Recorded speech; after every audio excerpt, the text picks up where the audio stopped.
Alright, so what's up guys? I'm going to be bringing you a updated version of my Salamangreat deck profile for 2019, the post-ban list. So I did a couple changes to the deck differently than the last time. So we'll just go ahead and get started. We're going to start off with 3 copies of Salamangreat Gazelle. This deck is essentially your Foolish Burial of the deck. He's really great for your play starts. Pretty much when he gets normal or special summon out to the field, you can pitch any Salamangreat card from your deck to the graveyard. So he's really good for your starting out for your plays. Next up, we're going to be playing 3 copies of your Spinny Boy. This guy, really good because you can just pitch him from your hand to the graveyard to boost up your other Salamangreat monster's attacks by 500, and then he gets special summoned back from the graveyard to your field. But when he leaves the field, he does get banished, and you can only activate the effect of bringing him back from the graveyard once per turn. Then we're going to be running 3 copies of our Pot Duality of the deck, Salamangreat Foxy. I've honestly been thinking about bumping him down to 2, just because of the fact I see him way too much in my opening hands, especially whenever I activate his effect to excavate top cards of the deck.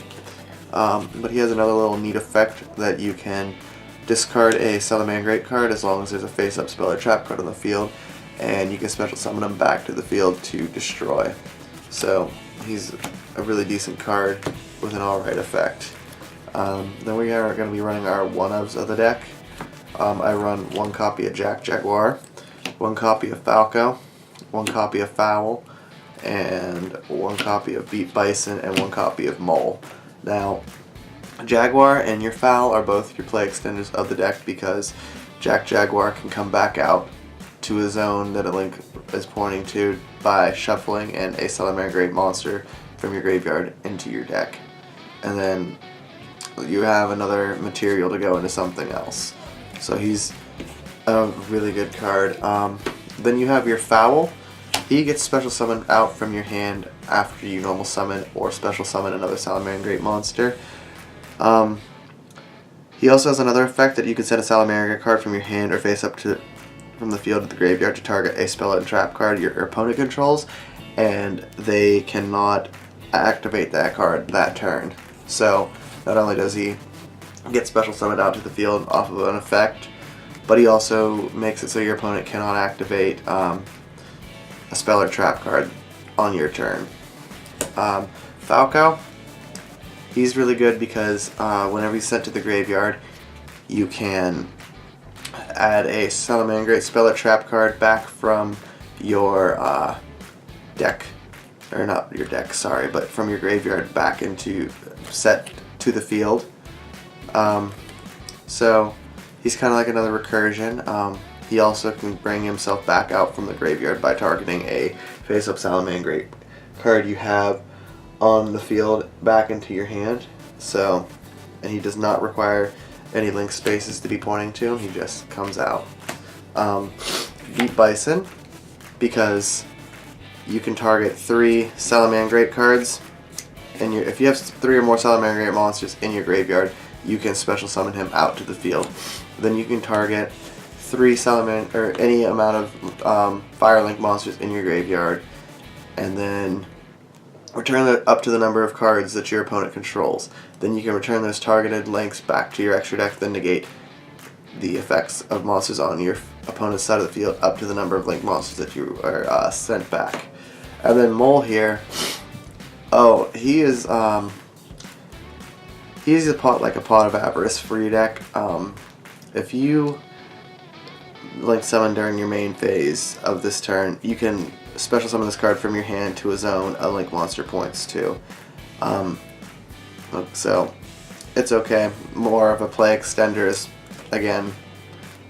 But if you control no monsters, which you normally always do, but if you don't control any monsters, you can banish him from the graveyard, shuffle 5 targeted Salamangreat cards back from your graveyard into the deck, and then draw 2 cards. So he's a really good draw engine if you can come across the chance of having no cards on the board to activate his effect. Then we're going to be running our 1 copy of Lady Debug. Even at 1 right now, she's still really good for the deck. She's really helps out with your plays to start off if you don't open up strong. The staple 3 Ash Blossom and Joyous Springs. Honestly, I don't think it will really hurt this deck dropping this down by 2, just because I can always see her if I off of Sunlight Wolf's effect to shuffle her back into my hand if I want to recur her. Then we're going to be running just 2 effect failures. Again, nothing really more to say there, just because again, it's the effect failure. Great hand trap. Not much else I can say, but that's it for the spell and trap card lineup, or the monster lineup. I'm going to go ahead and move on to the spell and trap cards. So we're running the Rhoda of the deck, which is Salamangreat Circle. Really good card.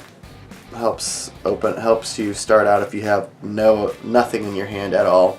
So literally, if you don't see any of your Lady Debugs or Foxies or Gazelles in your hand to start out, you can go ahead, play this, and it will add one of your Salamangreat monsters to your hand, so you can start your plays out strong. It also has a second effect that I don't think anybody really uses it for its second effect, but I mean, you can target a Salamangreat monster that was link summoned using the same name for its material to protect it from effects that are activated besides its own.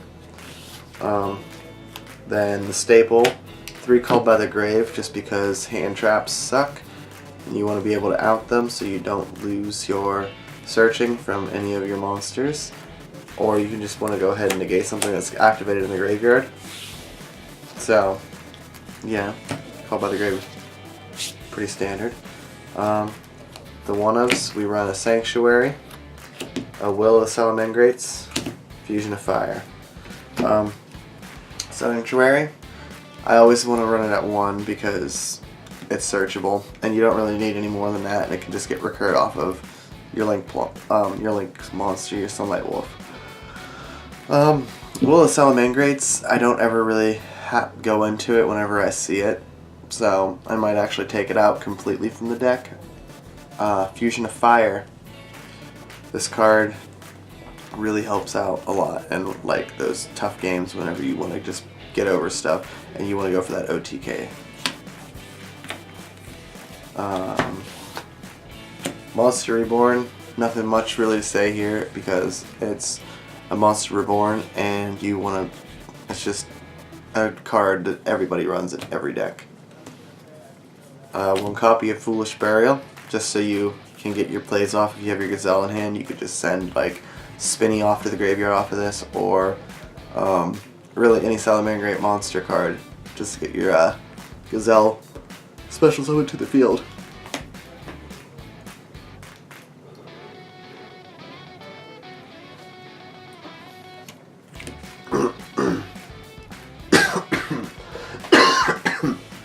Sorry about that, guys. I'm just now getting over a cold. But we run 1 copy of Upstart Goblin in the deck. You just want to get those draws. If you have a dead hand, this could really help out. That's it for the spell lineup. For our traps, we're going to go ahead and run 2 copies of Salamangreat Roar. Just 2 copies is like pretty good for the deck. I don't see any need to run any more copies than this. I don't see a need to run more copies of this in the deck, just because you will see it no matter what, if you pitch it off to the graveyard from Gazelle. So 2 copies of this, and it also, whenever you recur it back from the graveyard, it does get banished off of the effect. We're running the Stolen package at just 2 strikes and a warning. If I had another strike, I'd probably take Warning out, or I'd even replace Warning with a Judgment, because I think Judgment is a little better, in my opinion.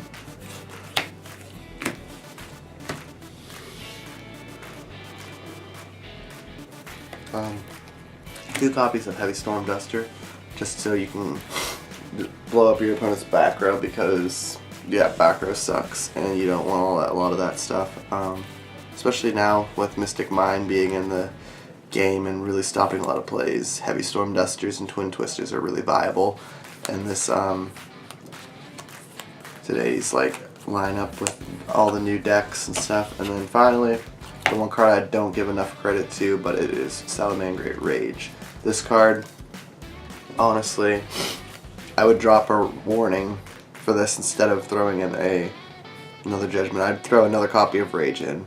Honestly, this card is like really, really amazing. It is like the Icarus attack with this deck, just because you can send a Salamangreat monster from your hand or face up on the field to destroy one card.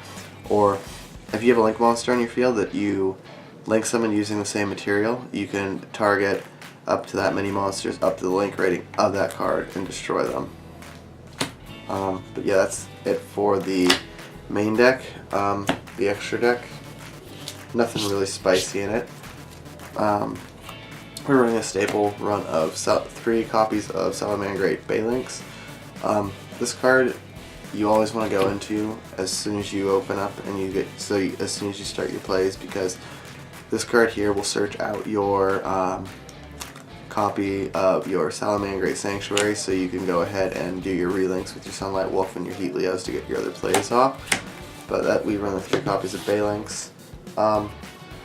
3 copies of Salamangreat Sunlight Wolf, because he is just great, because whenever he is Link summoned and he gets a monster that is special summoned or normal summoned under to either one of his zones that are pointed to, you can recur a Salamangreat, well, not just a Salamangreat monster, but any fire monster from your graveyard back to your hand. And then whenever you go into another Sunlight Wolf using a Sunlight Wolf, you can recur any Salamangreat spell or trap card back from the graveyard to your hand. Then we run 3 copies of Heat Leo. Even though I see people run 2 copies of Heat Leo, for me personally, I like the 3 just because I do a lot of relinking sometimes, because I do still somewhat mess up with this deck and I'm still kind of learning it. But so, I mean, maybe once I get better and I don't have to worry about relinking constantly, I'll probably bump it down for just 2 copies of this and replace the 3rd copy with like Abyss Dweller or something like that. Just something generic for rank 4s. We run 1 copy of Decode Talker, 1 copy of Nightmare Phoenix in the deck. A lot of people tell me that I should probably just take out Decode Talker and run Transcode Talker, but I'm not running the OTK variant with the Update Jammer, so I don't see why running Decode Talker would be that bad. Oh. Nightmare Phoenix, because you Link summon him, discard 1 card, and pop another one of your opponent's back rows, and if he gets co-linked, you can draw a card. Plus, he's a fire monster, so you can go ahead and activate his effects even after you bring out Mirage Stallion. Running 2 copies of the Mirage Stallion. He's another one of your playmakers, because you can detach one of his material to special summon a Salamangreat monster from your deck to the field, and you mainly want to go for your target. You mainly want to target your Jaguar off of his special summon, so you can send it to the grave to Link summon, and then get him right back out. Also, whenever you play him, you can't activate any effects other than fire monster effects. Is what as to why I run the Nightmare Phoenix. I run 1 copy of Time Thief for Doer, and then the 1 copy of Violet Chimera. Not a lot really to say about that, because Violet Chimera really just wrecks a lot of people with that double attack and the combo with Sunlight Wolf. It's just amazing. But yeah, that's it for everything that I got tonight. Thank you guys for watching, and leave my page a like and a subscribe if you like what you